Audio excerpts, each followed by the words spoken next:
Welcome, friends, to the Garden Show. I'm Ginny Vance, and with me today I have Nancy Miller, who is a fellow Master Gardener and also a Bella Vista Garden Club member. Nancy joined the Bella Vista Garden Club this spring, and she joined the club, and I was the mentor coordinator at the time, and I signed her up under me to be a mentor, and ever since we have just been doing things together, both Master Gardeners and Bella Vista Garden Club. The minute I found out that she was a Master Gardener from Arizona, that day, I think it was the following day, we went to, as a guest, to the Master Gardeners, and you signed up for the new class, and you have started from day one. You hit the ground running. So you have been a joy to be with, and thank you for joining. Our sponsors for the TV program is the Bella Vista Garden Club and both the Master Gardeners. Both of these programs are great. If you want to join, be sure and visit their websites. But they are sponsors, and they are very active in our community with beautification projects. I know that the Bella Vista Garden Club coming up here, their next meeting starts the beginning of the year, September 25th at 9:30, and visit their website to see a little bit more information. But upcoming, I need to make sure that you come to the garden party, not the garden party, excuse me, the card party, which would be October, I believe it's the 28th. Actually, the card party is the, October 18th. October 18th. I don't have my glasses on, excuse me, October 18th. Thank you, Nancy. But put that on your date to hold that date for future, and more information will be coming out. With the Master Gardeners, the Master Gardeners is gearing up for the Benton County Fair, and the Benton County Fair is September 20th through the 28th, and just recently they have the new fair booklet out, and the portal to open up for the actual sign up to join some of your displays and some of your horticultural items. You can join and be sure and sign up for your entries. The Benton County Fair, if you haven't been, is fun to go to. So if you haven't been, be sure and go.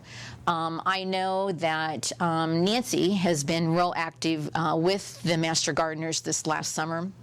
And one of the activities that you just finished with is in Centerton. You want to tell us a little bit about that? Oh, the Centerton built a beautiful new municipal complex, and their police station and fire department and administrative buildings, but the contractor sadly planted some non-native plants. Oh dear. That didn't do well. So the Master Gardener said, oh, we'll fix that.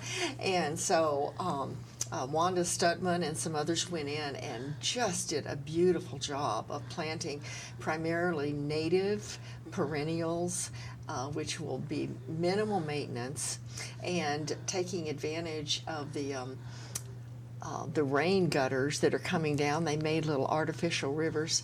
It's just a beautiful composition, and so I hope you get a chance to see that and go and just enjoy some of the work done by the Master Gardeners. Oh, that'll be great. Yeah. I haven't been there yet, but I heard that it's beautiful. What you did was beautiful, so that's great. That's great. So anyway, wanted to talk a little bit about what we're going to be talking about today. We're going to be talking about dry and hot and what to do. We've all been experiencing dry and hot weather, and if you garden and have any plants, what do? Well, we water. And what we want to talk a little bit about today is about some of the best practices for watering and how you can control your watering and some of the fun things that we've done in order to help. I know on my house, I only have 2 spigots. I have an older home. I've got a spigot in the front and I've got a spigot in the back. And so it's so hard when you have a hose to maneuver those around. And I wanted to share with you a hose that you may not know about, but it's a flexible hose that, this is a 100-foot hose, and literally it flexes out. And the key for this little flexible hose is you hook it up and it expands. And you can pick this up. And Nancy, hold that. It's not very heavy at all, is it? Oh, no, it's pretty light, yeah. So, you know, those old plastic hoses, get rid of them, because these flexible hoses are just great to work with. Another thing that I have done in order to make watering easy is I have irrigation system, and I also have direct connects that you can have. But hook these up. It's a 3-inch extension hose, and then you've got your connections, different connections for like your irrigation hoses.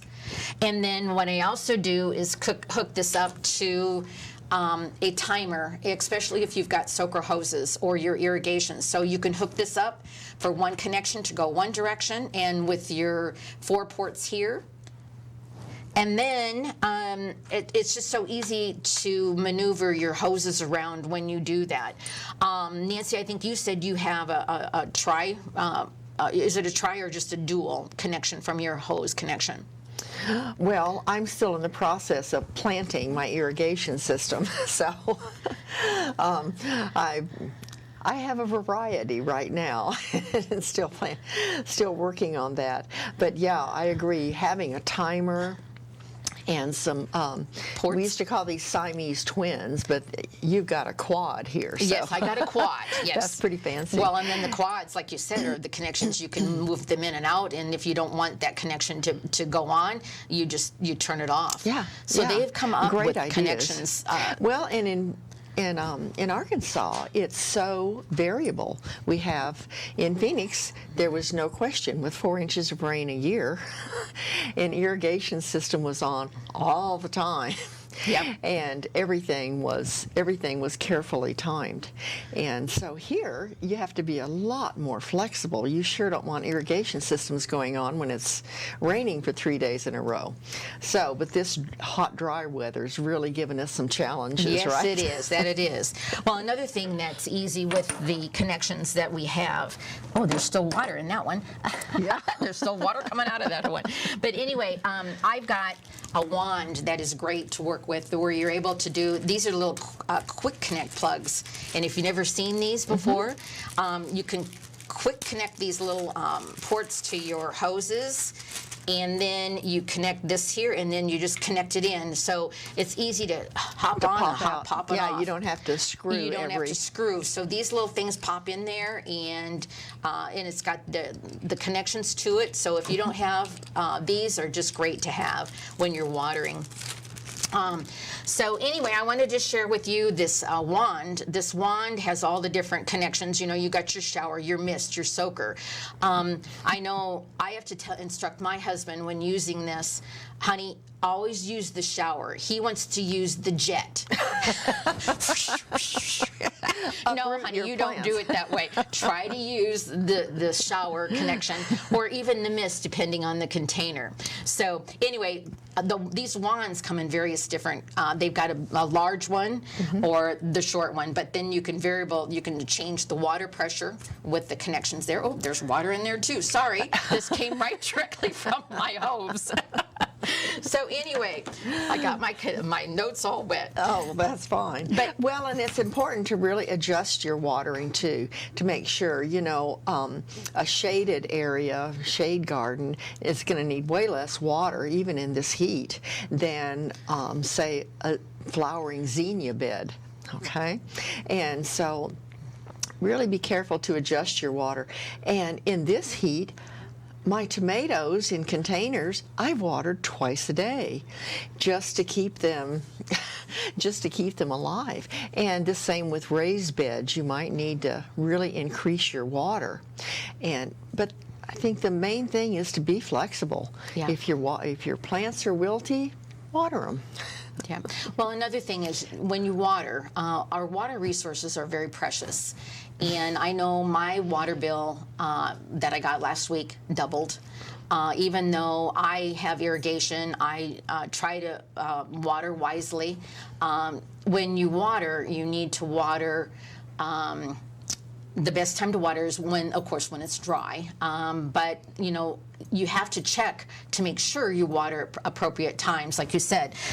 Another thing that is very helpful is a moisture meter, especially for containers or when you don't know what moisture level you've got going on, but you can stick this in the ground. I know my daylilies, I seem to kind of overwater those, but if you've watered those the day before and you stick this in, the moisture meter showing it wet, don't water them. So go around and use a small water meter. These are so cheap to have, and it's so easy to check your beds and to check your containers. So these are great to have. Yeah, I've got 3. Various different places. Yeah, various different places. So it's key to do that. Another thing that, talking about watering, we need to be careful about when we water. The best time to water is early in the morning, but with this heat, like you said, depending on your location, depending on the sunny location, you can water in the evening, but make sure you water before the sundown, or if the humidity is real hot, and it's humid out, if it's past like 60% humidity, don't water in the evening because you're going to increase the insects to come in, you're going to have that mold, and you're going to have the fungus. So you don't want to water in the evening only, like I said, if the humidity is low. So that's key, is when you water. Another thing that for watering, in order to keep the water in, I mulch. I always keep 2 to 3 inches of mulch around my plants. At the beginning of the year from Lowe's, I always use pine mulch, but use an organic mulch if at all possible. And don't use that black mulch, or don't use the mulch that has color in it, because it does not do well with your plants. It doesn't decompose as well.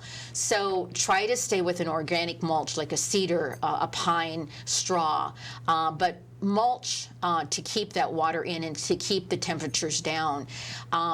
I got my mulch from Lowe's at the beginning of the year, and I had 230 bags delivered. I had 100 bags, and then another 100 bags, and then another 30 when I was mulching. But a lot of people use just nothing but compost for mulch. I know the compost is depending on the compost that you use. A lot of people just use the compost. So well, and you have that much mulch because your entire yard is a garden, front and back. I only have a small area of lawn. So Nancy, talk to us a little bit about lawns and watering. Well, again, it's very dependent on the weather, and I learned in Phoenix to water grass only every 2 or 3 days. If you water it every single day, the roots will come to the surface and it will burn very quickly. And so a long, slow, deep water is way better than just a little every day. So just be careful how you're watering. And another thing we've discussed is a shade cloth. And right now, with such hot weather and really a brutal sun, we've had no clouds for the last couple of weeks, a shade cloth can really be a helpful addition to your garden, especially over a vegetable garden or some sensitive flowers. And you can find them at several different places, online or in the big box stores.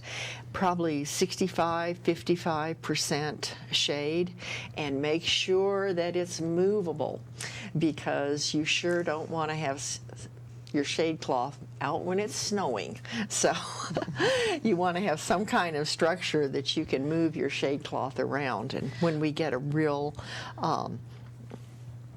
cloudy days, those plants are going to need a little more sun. Well, if you don't have trees, that's key.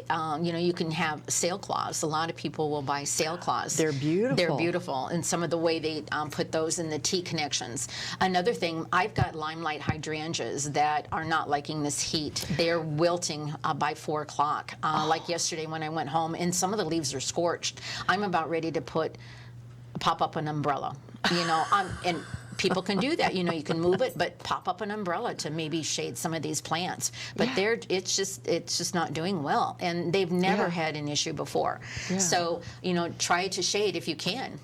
That's great. Well, and hopefully we'll have some rain. Well, and some cloudy days. They're saying 20%. They're They're saying 20% on Friday. So pray that we get some rain. Hopefully we will. Oh shoot. Another thing that we need to talk about is some heat-tolerant plants. I know that you've got some heat-tolerant plants and some sun-loving plants. Well, these zinnias are my favorite. The zinnias love the sun. They do great. They'll bloom all summer. And they're not native. They're not perennials. But this year I just threw a few seeds. I had planted a new dogwood, and so I just threw some seeds around, and they were just glorious. But in the next bed, I've got some coreopsis, and I think we're seeing a picture of some coreopsis in your yard. Yep. That's huge. Yep, the coreopsis, the picture that the slide that can come up next. The coreopsis that I gave to you and gifted to you is a native, and it starts blooming in April and doesn't stop until fall. And the butterflies just love it. But that coreopsis is probably at least, I want to say 4 feet, 5 feet tall, and it grows and grows. So, and it spreads. So, I mean, I gave you a few clumps, but watch out, it will spread. They're now huge. Yes. And yeah. And anyway, a next slide that has come up is the Kimberly Queen Fern. The Kimberly Queen Fern loves sun, and I've never had a problem with that in the full sun. It does like water. It likes to be kept moisture, but the Kimberly Queen Ferns are beautiful. They're not like a Boston fern where they will wilt. But they will take full sun, and I love that Kimberly Queen well, Fern. I think we're seeing your vincas. Yes, and well, and the vincas that are coming The up. vincas are on the last one. Yeah, Yep, they were. Yep. So anyway, with the Kimberly Queen Fern is a beautiful, beautiful plant that we have. So we can go to the next slide. The next slide is Nancy's. Those are hers. Those are my zinnias again. Yeah. And then next, I think we're showing the black and blue salvia. Our master gardener, president, Joanna York, shared this elegant salvia with me, and it really complements the yarrow and the black-eyed Susans that are planted next to it. And again, by next year, these will be twice the size they are now. But the butterflies and the hummingbirds just love these plants. And once they're established, they're really pretty low water. Well, hopefully you'll give me some of those next year, because otherwise I'm going to have to go visit Joanne. So hopefully I can get some from her, because those are very nice native plants. Great. So the next slide are Joe Pye weed, and talk about a little bit what you found along the road. Oh, well, those were along the side of the road near my house. And the Joe Pye is it's a native plant, it's a perennial. The butterflies and bees just love it. And so hopefully I can start some in my butterfly garden next year. Yep. So the next slide we're going to talk about is the rain barrels. I would consider very much for anybody who has a downspout to make a rain barrel or buy one. These are my rain barrel connections, and I've got a bought rain barrel where I've got one of my main gutters off my back. I've got this connection that connects to the rain or to the gutter, and this goes out, but the part comes up here, and this hose goes here. You can move it around depending on the amount of rain that comes in. You can move it to one barrel to the next. You can actually have this connection going into another barrel, or you can keep it going out to the outside of your garden. It depends on what it is. But these little connections to make a rain barrel up against your gutters are so easy to make. What I did was I actually did my connections between my rain barrels. You're able to have a flexible hose and hook those up between my rain barrels. And you can hook these up between your two rain barrels. And once the main rain barrel fills up, both of them will fill up. I'll tell you, in 2 inches of rain, my 3 rain barrels, nothing flat, is great. So get a rain barrel if you can do that. Well, and I think one of the things you were mentioning to me is to make sure that we get a food grade. Yes. Barrels. When we're purchasing these, you really want to avoid barrels that have contained petroleum products or chemicals. No, we don't want those in our yards. Yep. No, we do not. Well, I've got one rain barrel right now, but these are such good ideas that you've done. I want to get some more going. Well, Another thing I did was take one of my gutters and I buried it under a walkway and put it out to a small river rock little stream that's going to flow into a little pond. So I think, and that's also my air conditioner drip. Oh, that'd be perfect. So it'll have just a little bit of water in it, all summer. And later I can get fancy and do a little, put a pump in it and make sure that my water is recirculating. There's so many fun things we can do with our gutters. There really is, and it's free water. Take advantage of it and use that. I use my rain barrel water basically for fertilizing. I've got 1 barrel of rain left, but the rainwater's there to use. Let's use it and conserve our water. Nancy, I want to thank you for joining us today. I bought a little gift for you. Oh no! That I was gifted when I first came to Bella Vista. And this is your gift, and it's a pickaxe.